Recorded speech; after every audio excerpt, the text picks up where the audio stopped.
अब मैं मंच पर बुलाना चाहूंगा, अभी तक हमने सत्ताधारी दल से बात करी, शिक्षा को लेकर बात कर ली, स्वास्थ्य को लेकर भी बात कर ली, लेकिन विपक्ष की आवाज भी हमारे मंच से उठेगी।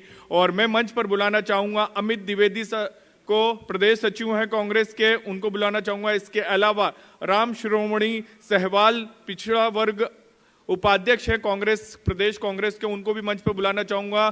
दोनों को मंच पर बुलाने के साथ साथ मैं आप लोगों से एक बार फिर अपील करता हूं कि हमारा जो सर्वे किया जा रहा है lalluram.com का, उस सर्वे में भी भाग लें। और हमारा जो न्यूज चैनल है आप कई प्लेटफॉर्म पर देख सकते हैं, इसके साथ साथ टाटा पर भी देख सकते हैं 1169 पर, इसके अलावा एयरटेल पर 368 पर। मैं अब यहां पर बुलाना चाहूंगा हमारे जो मार्केटिंग जबलपुर संभाग के हेड हैं, उनको बुलाना चाहूंगा कि वो आए और पुष्पगुच्छ से दोनों नेताओं का स्वागत करें, अमित द्विवेदी सर और राम सर का।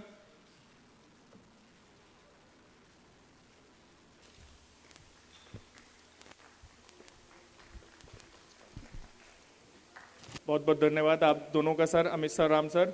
मध्य प्रदेश के बढ़ते कदम सिंगरौली से, उस सिंगरौली से हम कर रहे हैं जहां पर कांग्रेस को पिछली बार कुछ हाथ नहीं लगा, ना ही लोकसभा में, ना ही विधानसभा में, ना ही नगर निगम में।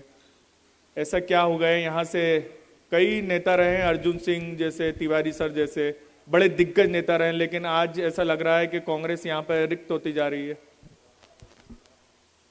बड़े चुनाव में कहीं ना कहीं जनता का आशीर्वाद कम मिला, मगर उसके बाद जिला पंचायत के चुनाव हुए, जनपद पंचायत के चुनाव हुए। जनपद पंचायत की तीनों सीट कांग्रेस की झोली में गई, जिला पंचायत अध्यक्ष और उपाध्यक्ष कांग्रेस की झोली में गई। और मैं महापौर के चुनाव को, नतीजे को बात करना चाहता हूं कि भारतीय जनता पार्टी के पक्ष में फैसला नहीं गया, वो विपक्ष में गया। और कहीं ना कहीं हम विपक्ष की भूमिका में वहाँ पे थे, मगर जनता ने महापौर में आम आदमी पार्टी का साथ दिया, तो कहीं ना कहीं भाजपा की जमीन खिसक रही है। उसका नतीजा ग्रामीण क्षेत्रों में ज़्यादा असर दिख रहा है कि हम लगातार जनपद के तीनों और जिला पंचायत के अध्यक्ष उपाध्यक्ष विगत 15 वर्षों बाद यहाँ पे बना पाए। तो बदलाव है, और वो बदलाव की जो लहर है वो 2023 में नवंबर में आपको दिखेगी। अमित द्विवेदी जी, आपने आम आदमी पार्टी का जिक्र छेड़ ही दिया। आप कह रहे हैं कि ग्रामीण इलाकों में हम जीते, सिंबल पे चुनाव नहीं हुआ था, आप ये मानेंगे? आपके नेता जरूर लड़े, प्रचार प्रसार भी किया होगा बड़े नेताओं ने जो विंध्य के हैं, लेकिन ऐसा क्यों कि शहरी वोट, आप खुद कह रहे हैं कि ग्रामीण इलाकों में हमारा असर बढ़ रहा है, शहरी वोटर आपसे दूर हैं, खासकर आप जो जिक्र कर रहे हैं खुद, ऐसा क्या है? सिंगरौली में लगभग 7-8 साल से रानी अग्रवाल जी व्यक्तिगत रूप से डोर टू डोर कैंपेनिंग कर रही थी, और उन्होंने कुछ जो गरीब तबके के लोग हैं और बड़े तबके के भी लोग हैं, वहां उन्होंने अपनी आमद दर्ज करा दी, कुछ प्रलोभन भी दिया। वो प्रलोभन कहीं ना कहीं काम आया, और महिला होने के कारण उन्हें 1-2% वोट का फायदा हुआ, मगर उसका परिणाम सिर्फ शहर तक है। अगर ग्रामीण क्षेत्र विधानसभा में जब जुड़ जाएगा तो आपके विधानसभा के नतीजे अलग हो जाएंगे। तो जिस तरह से मैंने आपको बताया कि सरपंचों का चुनाव हो, वहां हम जीत रहे हैं, जनपद में जीत रहे हैं, जिला में जीत रहे हैं, तो परिणाम अलग आएंगे। चुनाव विधानसभा का होगा, हमारे मुख्यमंत्री का चेहरा कमलनाथ जी हैं। कमलनाथ जी बहुत सीनियर, बहुत योग्य, 9 बार के सांसद हैं, और हम सब लोग उनके नेतृत्व में चुनाव लड़ने जा रहे हैं। भारतीय जनता पार्टी का चेहरा बेनकाब होगा। हमारी सरकार को, उन्होंने चुनी हुई सरकार को मध्य प्रदेश में चलने नहीं दिया। सिंगरौली का आलम आपने सुन ही लिया। मुझे लगता है कि चाहे शिक्षा का क्षेत्र हो, चाहे कनेक्टिविटी की बात हो, और चाहे डीएमएफ के फंड की बात हो, सारे मुद्दों में ये पिछड़ रहे हैं। सिर्फ इनके पास एक मुद्दा बचा है, सिर्फ घोषणा करो। घोषणा वीर हैं ये, घोषणा वीर इनकी मशीन है। ट्रामा सेंटर इन्होंने हॉस्पिटल बनाया, हॉस्पिटल में डॉक्टर नहीं, हॉस्पिटल में टेक्निकल स्टाफ नहीं, नर्स नहीं। तो स्थितियां ये हैं कि आप मशीनें खरीद लेंगे, बिल्डिंग बना लेंगे, उसमें संचालन करने की इनकी कोई प्लानिंग नहीं। नगर निगम में और जो है मध्य प्रदेश सरकार में, दोनों जगह इधर महापौर में आम आदमी की सरकार है, इन्होंने भी प्रलोभन दिया। केजरीवाल स्वयं आए थे, उन्होंने बोला 300 यूनिट बिजली का बिल हम फ्री करेंगे। उनकी घोषणा थी हाउस टैक्स माफ करेंगे, पानी का टैक्स माफ करेंगे, बाजार की बैठकी माफ करेंगे। सारे मुद्दों पे फेल हो गए। और इसी तरह भाजपा सिंगरौली को सिंगापुर बना देंगे, फलाना कर देंगे। सीधी से सिंगरौली की जो सड़क NH 39 है वो लगभग 15-16 वर्षों से बन नहीं पा रही है। बहुत अच्छी स्थिति थी कांग्रेस के टाइम पे, जब रेलवे का विस्तार हुआ, शक्तिपुंज ट्रेन या जो भी हमारी ट्रेनें यहां से जाती थी वो राइट टाइम पहुंच जाती थी।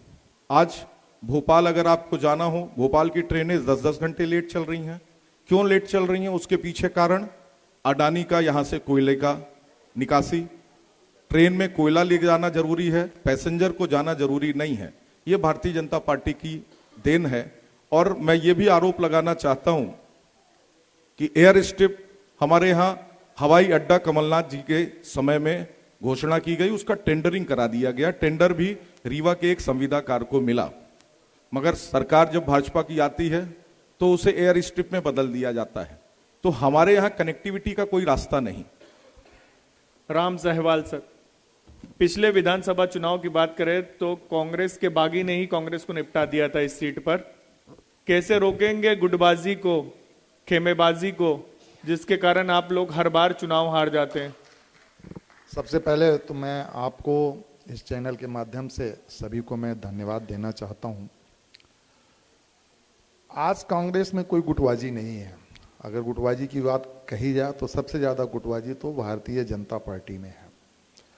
आप दोनों दावेदार हैं, हमें जो पता चला है यहाँ से जो चर्चा हुई, आप दोनों दावेदार हैं। बिल्कुल सही बात। दोनों में से एक को टिकट मिल जाता है, मान लेते हैं, साथ खड़े रहेंगे? ये बिल्कुल बिल्कुल हम लोग साथ खड़े रहेंगे। टिकट मांगना हर राजनीति करने वाले व्यक्ति का अधिकार है। जो कुर्ता पैजामा पहना हुआ है, क्षेत्र की बात कर रहा है, दरी बिछौना जिस पार्टी का बिछा रहा है, झंडा बैनर लगा रहा है, तो उसका निश्चित रूप से चुनाव लड़ने का अधिकार है। उद्देश्य भी चुनाव लड़ना होता है।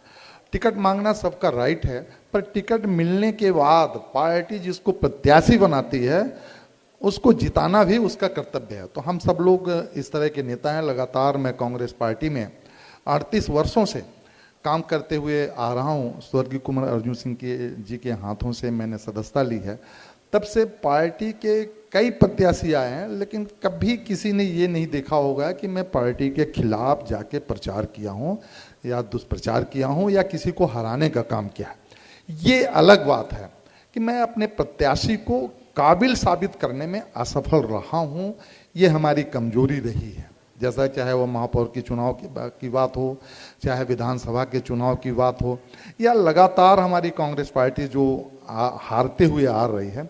निश्चित रूप से इस बात को मैं स्वीकार करता हूँ कि हमारे कार्यकर्ता या मैं अपने प्रत्याशी को सिंगरौली के लिए उपयुक्त या काबिल साबित करने में मैं असफल रहा हूँ। क्या कमियां हैं जिसको ठीक होना चाहिए? वास्तव में जो सिंगरौली की जनता है, एक अपना नेता सहज सरल व्यक्ति तलाशती है। उसकी ये सोच होती है कि जब भी हम जरूरत पड़े अपने नेता को कभी मैं फ़ोन कर लूँ, कभी भी बेहिचक उसके घरों पे जाऊँ, मैं उससे बात कर लूँ, अपनापन हो। कांग्रेस पार्टी के जो प्रत्याशी रहे हैं, हम सब लोग ये साबित करने में असफल रहे हैं। निश्चित रूप से हमारे कांग्रेस पार्टी के बहुत सारे अभी प्रदेश से और राष्ट्रीय पर्यवेक्षक हमारे आ रहे हैं। माननीय कमलनाथ जी ने स्वयं सर्वे करवा रहे हैं। AICC से भी सर्वे हो रही है। जो सर्वे हो रही है वो पब्लिक के आधार पे हो रहा है। पब्लिक से हमारे लोग जाके चर्चा कर रहे हैं, पता कर रहे हैं। इस बार निश्चित रूप से सिंगरौली की जनता जिसको चाहती है, जिसको वोट देगी, जो जीत पाएगा, ऐसे व्यक्ति को टिकट मिलेगा, हम चुनाव जीतेंगे। लेकिन होता तो ये माहौल तो लग रहा है, कई सर्वे रिपोर्ट भी आए, लेकिन कांग्रेस जब टिकट का ऐलान करती है उसके बाद पूरा समीकरण बदल जाता है। नहीं, ऐसा इस बार नहीं होगा। कांग्रेस के ऐसा कौन सा चमत्कार होगा? कांग्रेस के इन गलतियों के कारण से सिंगरौली में 18 वर्षों से भारतीय जनता पार्टी की सरकार है, जिससे सिंगरौली की एक एक जनता त्रस्त हो चुकी है, भुगत भोगी है, दुखी हो चुकी है, परेशान है, पीड़ित है। कांग्रेस पार्टी के हाईकमान, कांग्रेस पार्टी के निर्णय लेने वाले लोगों को सिंगरौली का आम आवाम जितनी उसकी ताकत है वो आभास कराने का पूरा प्रयास कर रही है। निश्चित रूप से इस बार जो प्रत्याशी होगा वो सिंगरौली के आम आवाम की जो आवाज है उसके अनुरूप होगा और हम सब चुनाव जीतेंगे, ये रुकेगा। ऐसा तो नहीं होगा कि ये मेरा ये तेरा इसको टिकट दे दे? नहीं, ऐसा बिल्कुल अब होने की उम्मीदें नहीं है। अब लेकिन देख, पिछला तो हमने देखा है रिकॉर्ड, उससे हमने सीख ली है। निश्चित रूप से प्रतिस्पर्धा तो होती है, जो है सबको ये पता है कि अब इस बार 2023 में मध्य प्रदेश में कांग्रेस की सरकार बनने वाली है। निश्चित रूप से विधायक एक ही होगा, टिकट एक ही व्यक्ति को मिलेगा, लेकिन सरकार बनने में पार्टी के जितने भी पदाधिकारी हैं कहीं न कहीं उनको स्थान मिलेगा, पार्टी में काम करने वाले लोगों को सम्मान मिलेगा, शासन प्रशासन में उनको सम्मान मिलेगा। चूंकि इतने पीड़ित हो चुके हैं, इतने प्रताड़ित हो चुके हैं, इतने दुखी हो चुके हैं कि अब वो गलतियां कांग्रेस के लोग नहीं करेंगे, भले वो विधायक नहीं बनते हैं।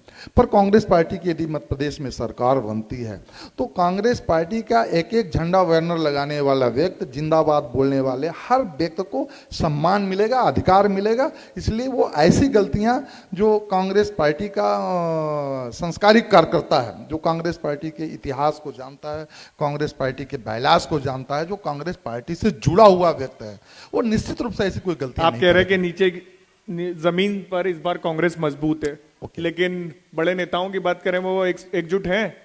चाहे हम कमलेश्वर पटेल की बात करें, अजय सिंह राहुल भैया की बात करें, हो गया समझौता कि अभी भी पर्दे के पीछे खेल चल रहा है?